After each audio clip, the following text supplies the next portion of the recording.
she's outside in the hallway. Again, she has put in hours beyond the call of duty to help put this event together and make sure everything runs smoothly.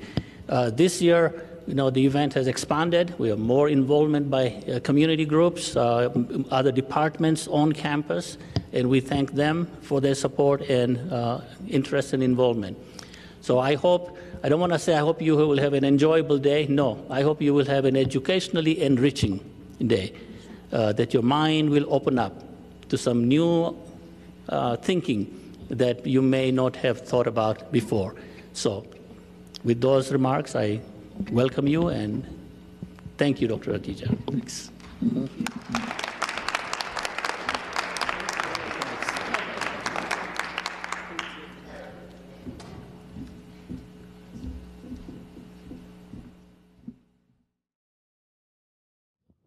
I'm so short, I need to grow.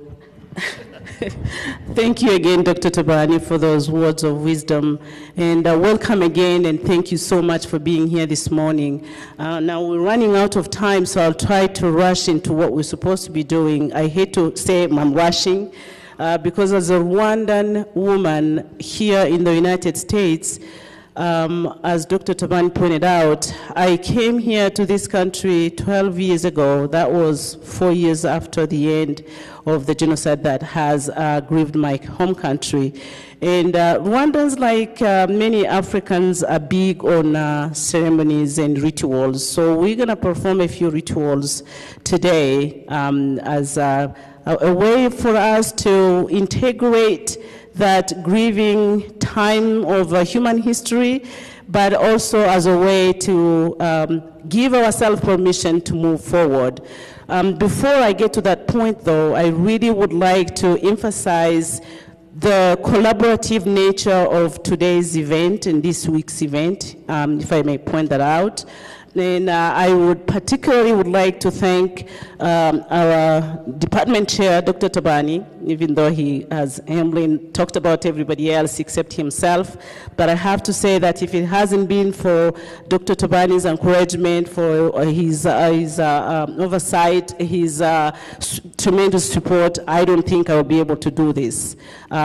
Taking Heather Ligrani, our administrative assistant, and yes, her putting on more than her call of duty to just allow us to be here together is just tremendous. It's such an important support that I don't know if I were to go to another campus or any other institution if I will have this much support I have on this particular one. And that said, I cannot ignore the support, the contribution, and the dedication of other departments, namely the Department of Political Science with Dr. Hazan and his students for being here this morning, and the support from the beginning to now, and hopefully to the future too. And my thanks also go to the Department of the Art Department. As you can see here up front, we have all these beautiful art displays. These were made in less than a month by a student from the Art Department. And I will never forget that Professor Helen from Chicana Studies is the one who actually pointed out that yes, many other departments can be interested and can contribute. And as you can see, everybody made this event their own and created something out of the story I was telling everybody. I also would like to thank the African Student Union, and I would like to thank the people from Colbert School of International Studies from the University of Denver. And I will never forget how much time Adrian put in the voices of Rwanda that you're going to be hearing together with other friends and other staff members from the technology department. And I hope I'm not forgetting anybody. Where is he? Montgomery is here? I think I saw him. Thank you for bringing your class. And when I sent you the email, I was afraid you didn't get it. And now I just found out that it's because you were not there, but you didn't forget. So thank you. I really appreciate. And without going further into the detail, as I was telling you, the Rwandans are big on ceremonies and rituals. And today, as we think about 16 years after the end of the genocide, we're thinking about where are the Rwandans today? What can we do to move forward? I would like to tell you a little story that's kind of delves into what we're doing today. After, of course, we honor the presence of Provost Vicky Golich, who's here with us and who's honored us with her presence. I hope you get a chance to come and say a few words of welcome and for us to be able to give our appreciation for your presence among us. And then after you welcome our guests and open our event, then I'll move forward with the part. Thank you very much.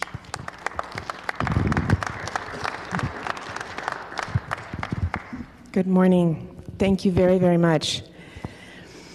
April 6, 1994. While the rest of the world was exploding into spring, Rwanda's high altitude and proximity to the equator held it close to its usual year-round temperature of 70 degrees. As Denver was thawing and celebrating Easter, Passover, and other rituals recognizing the arrival of spring and the renewal of life, the Rwandan president's plane was struck from the sky by ethnic Hutu extremists. They took control of the state-run radio station, broadcast a message of hatred toward ethnic Tutsis. Chaos erupted. The killings began. But Denver didn't notice. Most of the United States and the rest of the so-called civilized world didn't notice. Few had even ever heard of Rwanda. It is fitting and proper that 16 years later we gather this week at Metropolitan State College of Denver to remember. Remember the nearly 1 million Tutsis and moderate Hutus who were slaughtered in the most unimaginable and horrific ways. Remember the heroics of people like Hotelier Paul Rusenabagina, who acted to save the lives of a lucky but relatively few thousand people nearby. Remember the victims of genocidal efforts that have come before: Armenians, Jews, Cambodians, Guatemalans, Bosnians, Herzegovinians, and all too tragically, those that continue today before our very eyes in Darfur. I know you have already learned much and will learn even more today and next week about Rwanda, its history, culture, and the travesty of what transpired over a decade ago there. It is important that we understand, to the extent that it is possible to comprehend the atrocities that occurred there, we are sadly but predictably doomed to see such unfathomable actions in the future. Only if we remember, only if we understand, only if we take action can we really mean never again. The stories of man's inhumanity to man are legion, and we must not forget. Each of us has the responsibility to ensure that never again means something. In our own way, each of us must stand up for the meek, the vulnerable, the unprotected, the innocent. Particularly in a country and place as blessed as Denver, Colorado, in the United States of America, where even in times of economic distress, such as we are experiencing today, most of us live in relative comfort, and surely none of us lives in fear that we will endure the unspeakable torture and death at the hands of our so-called friends and neighbors with the help of our government.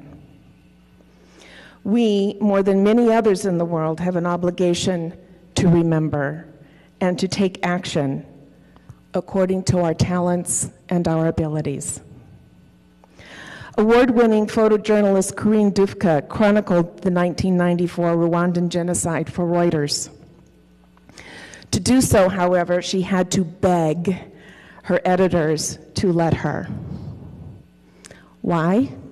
Because from April 26 to 29, South Africa was holding its first elections in which blacks were allowed to vote.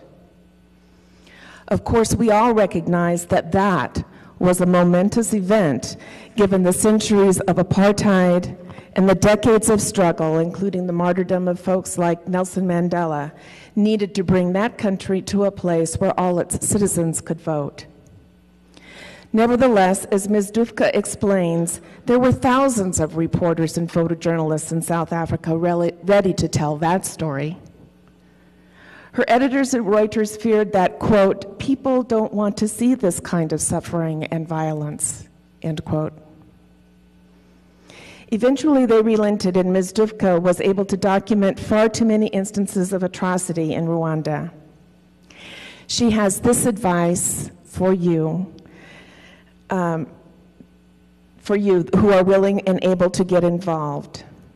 You must, she says, try to lift conflicts up to the surface so that they can get as much publicity as possible.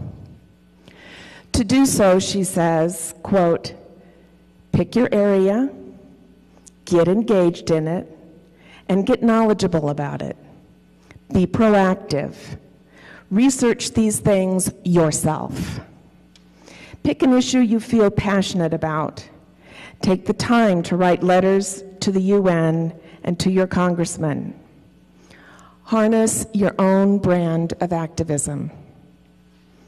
And most of all, she says, make more noise.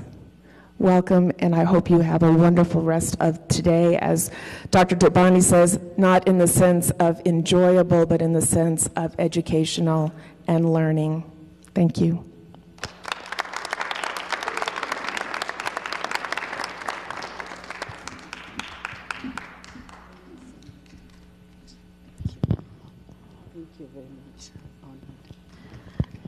Thank you again, Dr. Gorlich. I'm very, very honored and very pleased to have you with us today. I know for the last few days, few weeks haven't been very easy, and I'm really appreciative of her taking the time to be with us this morning.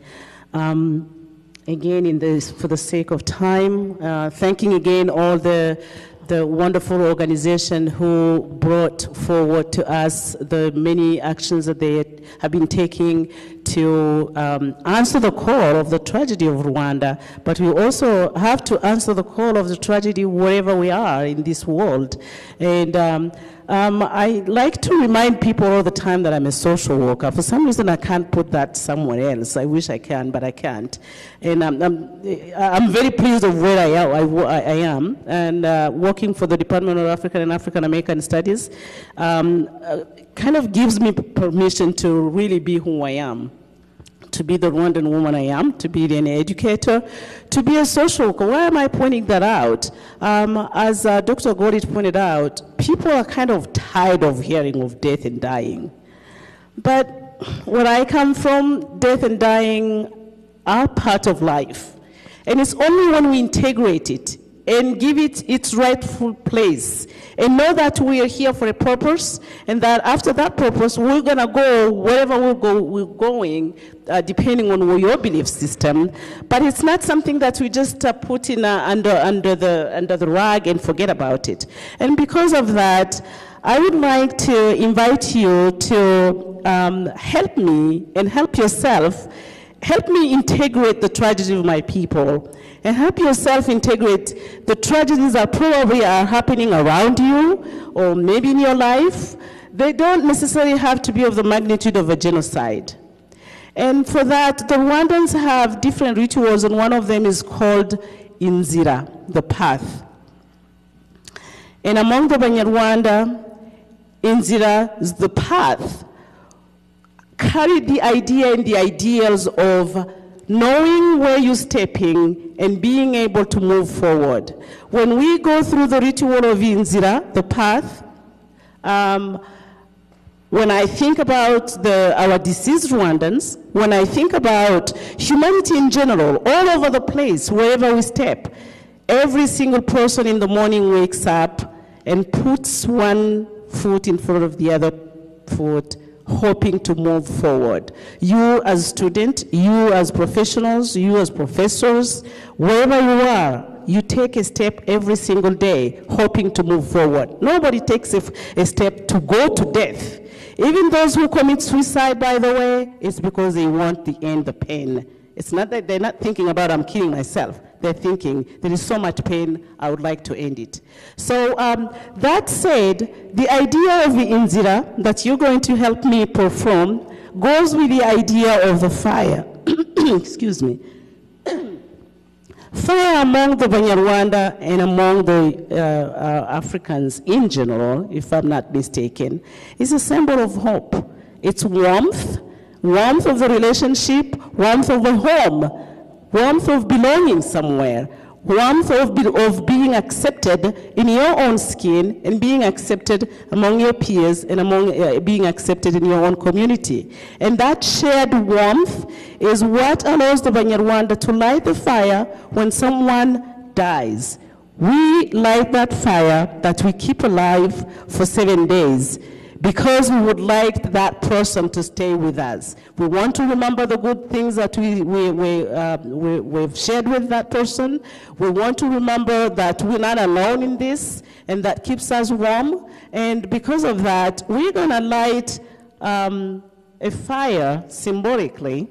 Emmanuel there, who Dana puts it so beautifully, Emmanuel, that young man in the back, came to this country a year ago, was adopted by Dana and Roy, and they live in Arvada. And Emmanuel is that symbol of that hope and that life moving forward. But for him and for his family to be able to move forward, they have to walk that path. And so where Emmanuel is standing there at the beginning, at the back, he is going to lead us into lighting that flame. And so as he moves forward with his mama, he's going to light the first candle, and we individually are going to be following this path that you can see in the middle of those rows, and go up the stage, take a small candle, light it, bring it to this other table, and walk down and go back to your seat. So I would like to welcome Dana and Emmanuel to help us walk that path. And we are going to go around and follow them and walk that same path and go light that candle. Thank you.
Souffle. Écoute plus souvent les choses que les êtres. La voix du feu s'entend, entend la voix de l'eau. Écoute dans le vent le buisson en sanglots, c'est le souffle des ancêtres. Ceux qui sont morts ne sont jamais partis. Ils sont dans l'ombre qui s'éclaire et dans l'ombre qui s'épaissit. Les morts ne sont pas sous la terre. Ils sont dans l'arbre qui frémit. Ils sont dans le bois qui gémit. Ils sont dans l'eau qui coule. Ils sont dans l'eau qui dort. Ils sont dans la case. Ils sont dans la foule. Les morts ne sont pas morts. Écoute plus souvent les choses que les êtres. La voix du feu s'entend. Entends la voix de l'eau. Écoute dans le vent le buisson en sanglots. C'est le souffle des ancêtres morts qui ne sont pas partis, qui ne sont pas sous la terre, qui ne sont pas morts. Ceux qui sont morts ne sont jamais partis. Ils sont dans le sein de la femme, ils sont dans l'enfant qui vagit et dans le tison qui s'enflamme. Les morts ne sont pas sous la terre, ils sont dans le feu qui s'éteint, ils sont dans les herbes qui pleurent, ils sont dans le rocher qui geint, ils sont dans la forêt, ils sont dans la demeure, les morts ne sont pas morts. Écoute plus souvent les choses que les êtres. La voix du feu s'entend. Entends la voix de l'eau. Écoute dans le vent le buisson en sanglots. C'est le souffle des ancêtres. Il redit chaque jour le pacte, le grand pacte qui lie à la loi notre sort, aux actes de souffle plus fort, le sort de nos morts qui ne sont pas morts, le lourd pacte qui nous lie à la vie. La lourde loi qui nous lie aux actes, des souffles qui se meurent, dont le lit est sur les rives du fleuve, des souffles qui se meuvent, dans le rocher qui geint et dans l'herbe qui pleure, Des souffles qui demeurent dans l'ombre qui s'éclaire et s'épaissit, dans l'arbre qui frémit, dans le bois qui gémit, et dans l'eau qui coule et dans l'eau qui dort. Des souffles plus forts qui ont pris le souffle des morts qui ne sont pas morts, des morts qui ne sont pas partis, des morts qui ne sont plus sous la terre. Écoute plus souvent les choses que les êtres. La voix du feu s'entend. Entends la voix de l'eau. Écoute dans le vent le buisson en sanglots. C'est le souffle des ancêtres.